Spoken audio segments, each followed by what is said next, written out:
여러분, 2억이라는 돈이 통장에 찍히는 순간을 상상해 보셨나요? 그게 내 피땀 눈물 섞인 15년치 보상이라면요. 저는 그날 세상이 다 제 발 아래 있는 줄 알았습니다. 대기업 전략기획실 과장 제 명함은 제 신분이었고, 제가 만든 엑셀 시트 하나에 수십억의 예산이 움직였습니다. 사람들은 저를 전략통이라 불렀죠. 그래서 생각했습니다. 남의 사업 기획해서 돈 벌어다 주는 재주로 내 사업을 하면 이건 뭐 보나 마나 대박이겠네. 사표를 던지던 날 팀장님이 말리더군요. 밖은 지옥이야. 여기서 하던 거랑은 차원이 달라. 속으로 비웃었습니다. 지옥? 그건 준비 안 된 패배자들이나 하는 소리지. 나처럼 철저하게 분석하고 기획하는 사람한테는 기회의 땅이야. 퇴직금에 영끌한 자금까지 합쳐서 딱 2억. 제 머릿속 엑셀 상으로는 6개월이면 원금 회수, 1년 뒤면 고급 자동차 매장에 갈 계획이 이미 완벽하게 서 있었습니다. 2억이 영원이 되는데 딱 6개월이 걸릴 거라는 건 꿈에도 모른 채 말이죠. 전략기획실 출신의 가장 큰 병이 뭔지 아십니까? 바로 데이터의 함정에 빠지는 겁니다. 저는 시장 조사를 한답시고 현장보다는 노트북 앞에 앉아 상권 분석 데이터를 유료로 결제해 뜯어봤습니다. 여기는 유동인구가 하루 3만 명이고 타겟층인 30대 비중이 높으니 무조건 된다. 엑셀 시트의 숫자들이 파란색으로 반짝일 때마다 제 확신은 독버섯처럼 자라났죠. 그때 나타난 게 소위 말하는 창업 컨설팅 전문가 김 대표였습니다. 그는 제 엑셀 파일을 보더니 감탄하는 척 하더군요. 과장님, 이런 분석력은 처음 봅니다. 이 정도 준비면 사실 메인 상권 아니면 실례죠. 그 달콤한 말 한마디에 제 2억 원의 운명이 결정됐습니다. 가장 먼저 나간 건 권리금과 보증금이었습니다. 목 좋은 곳이라며 추천받은 15평 매장, 권리금만 8천만 원을 불렀습니다. 미친 짓이었죠. 하지만 저는 나중에 더 비싸게 팔고 나갈 수 있다는 생각으로 그걸 정당화했습니다. 다음은 인테리어였습니다.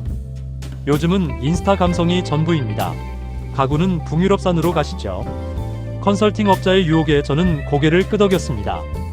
평당 300만 원이면 충분할 공사를 평당 700만 원을 들여 럭셔리하게 꾸몄습니다. 주방 집기도 최고급 아니면 안 된다고 고집 피웠죠. 이탈리아제 에스프레소 머신만 2,500만 원.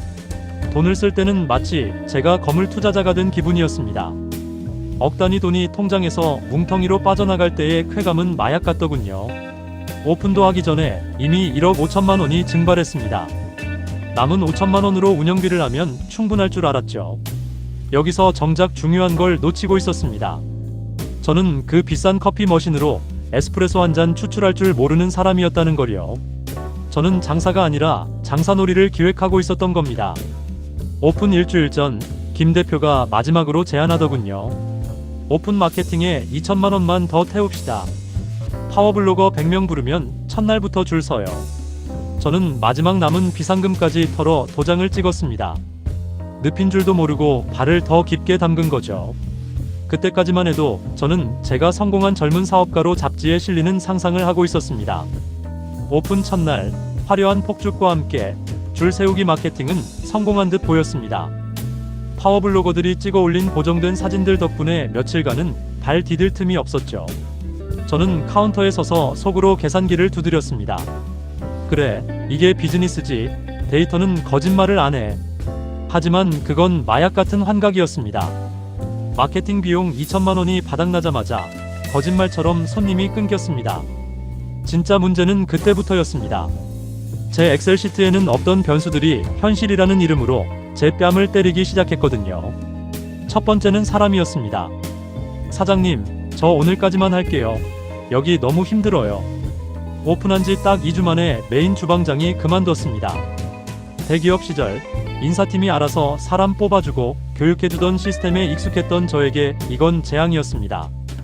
뒤이어 알바생들도 하나둘 잠수를 탔죠. 급한 대로 제가 앞치마를 둘렀습니다. 그런데 아차 싶더군요. 저는 커피 머신 청소법도 파스타 면 삶는 시간도 제대로 모르는 기획자일 뿐이었습니다. 제가 만든 음식은 맛이 들쑥날쑥했고 손님들의 불만이 터져나왔습니다. 이 돈 내고 먹긴 아깝네요. 포털 사이트 평점은 순식간에 2점대로 곤두박질 쳤습니다. 두 번째는 고정비의 저주였습니다. 매출은 반토막이 났는데 나갈 돈은 칼같이 찾아왔습니다. 메인 상권에 월세 800만원, 관리비 150만원, 남은 직원들 월급과 사대 보험료, 원재료비, 매달 숨만 쉬어도 1,500만원이 통장에서 빠져나갔습니다. 대기업 과장 시절 1,500만원은 프로젝트 예산의 단수 차이 정도라고 생각했습니다. 하지만 내 생돈으로 나가는 1,500만원은 심장을 도려내는 고통이었습니다. 6개월간 버틸 요량으로 남겨둔 5천만원은 3달 만에 증발했습니다. 잠이 오지 않았습니다. 새벽 3시에 눈을 뜨면 제일 먼저 하는 일이 통장 잔고 확인이었습니다. 부족한 운영비를 메우기 위해 다시 대출을 알아봤지만 신규 사업자에게 은행 문턱은 높았습니다. 결국 제2금융권, 카드론까지 손을 댔습니다. 이번 달만 버티면 신메뉴가 터질 거야. 다음 달엔 대관 행사가 있으니까 괜찮아라며 스스로를 속였습니다. 전략기획실 출신이라던 저는 온데간데 없고 그저 하루하루 돌려막기에 급급한 생계형 채무자만 남았습니다. 매장 인테리어에 쏟아부었던 그 비싼 대리석들이 이제는 저를 비웃는 차가운 묘비처럼 보이기 시작했습니다. 오픈 5개월 차, 통장 잔고는 마침내 마이너스로 돌아섰습니다. 2억 원이라는 거금은 연기처럼 사라졌고 제 손에 남은 건 구분등과 빚 독촉 문자뿐이었습니다. 비즈니스는 논리가 아니라 전쟁터라는 걸 피를 흘리고 나서야 깨달았습니다. 하지만 그때는 이미 후퇴할 길조차 끊긴 상태였습니다. 오픈한 지 딱 180일째 되는 날이었습니다. 통장 잔고는 이미 바닥을 드러냈고 이제는 메꿔야 할 구멍조차 보이지 않았습니다. 제 찬란했던 15년 대기업 경력이 고작 6개월 만에 무경력자보다 못한 실패로 결론지어지는 순간이었죠. 전략기획실 출신인 제가 가장 잘하는 게 뭔지 아십니까? 바로 손절 타이밍을 잡는 겁니다. 하지만 제 사업은 그게 안 되더군요. 내 피 같은 돈 2억이 이 가게 벽지에, 대리석 바닥에, 주방 기구에 스며들어 있다고 생각하니 발이 떨어지지 않았습니다. 조금만 더 버티면 다음 달엔 혹시 그 미련이 저를 서서히 죽이고 있었습니다. 결국 결단을 내려야 했습니다. 월세가 석 달째 밀리자 건물주의 목소리가 달라졌고 전기와 가스가 끊긴다는 통보가 날아왔습니다. 폐업을 결정하고 부동산에 내놨지만 권리금은커녕 시설비라도 건지려 했던 제 희망은 비웃음만 샀습니다. 사장님, 요즘 이런 인테리어 안 먹혀요. 다 뜯어내야 하는데 원상복구 비용이나 준비하세요. 충격이었습니다. 내가 1억 넘게 들여 만든 이 작품이 누군가에게는 치워야 할 쓰레기에 불과하다는 사실이요. 2,500만원 주고 산 에스프레소 머신은 중고시장에서 500만원도 못 받았습니다. 그마저도 당장 현금이 급해 눈물을 머금고 넘겨야 했죠. 철거가 시작되던 날, 저는 차마 그 광경을 못 보고 근처 골목에 숨어 있었습니다. 굉음을 내며 부서지는 벽체 소리가 제 자존심이 깎여나가는 소리처럼 들렸습니다. 2억 원이라는 돈이 사라지는 건 한순간이었습니다. 하지만 더 무서운 건 그 돈과 함께 제 자신감, 커리어, 그리고 미래에 대한 희망까지 통째로 철거당했다는 사실이었습니다. 모든 정리가 끝나고 제 손에 남은 건 빚 5천만 원이었습니다. 퇴직금 2억을 날리는데 딱 6개월, 하루에 100만 원 넘게 태운 셈이죠. 마지막 날, 텅 빈 매장 바닥에 앉아 소주 한 잔을 들이켰습니다. 대기업 명함만 믿고 세상 물정 모르던 한 남자의 오만함이 치른 대가는 너무나도 가혹했습니다. 저는 기획자였지만 제 인생의 가장 중요한 사업은 최악의 시나리오로 끝을 맺었습니다. 2억 원이라는 비싼 수업료를 내고 제가 배운 건 딱 하나입니다. 비즈니스는 책상이 아니라 바닥에 있다라는 사실입니다. 엑셀의 수치는 사장인 저를 안심시키기 위한 숫자에 불과했고 화려한 인테리어는 제 허영심을 채우는 껍데기였을 뿐이죠. 창업을 꿈꾸는 여러분께 감히 조언드립니다.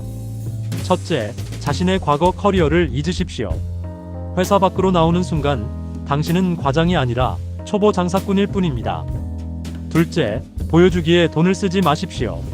손님은 당신의 대리석 바닥이 아니라 당신이 내놓는 음식의 온도와 맛을 기억합니다. 셋째, 현장을 모르는 기획은 재앙입니다. 주방에서 설거지 한 번, 서빙 한 번 직접 해본 경험이 없다면 사장 소리 들을 생각은 버리십시오. 저는 이제 다시 시작하려 합니다. 2억은 사라졌지만 진짜 세상이 어떻게 돌아가는지 몸으로 체득한 이 흉터만큼은 제 것이니까요. 여러분의 퇴직금은 안녕하십니까? 그 돈이 누군가의 인테리어 비용으로 사라지기 전에 반드시 스스로에게 물어보십시오. 나는 진짜 장사를 할 준비가 되었는가? 오늘 제 이야기가 여러분의 2억을 지키는 방패가 되었길 바랍니다. 여러분은 창업을 할 때 무엇이 가장 중요하다고 생각하시나요? 댓글로 여러분의 생각을 공유해주세요. 구독과 좋아요는 다음 사연을 만드는 큰 힘이 됩니다. 감사합니다.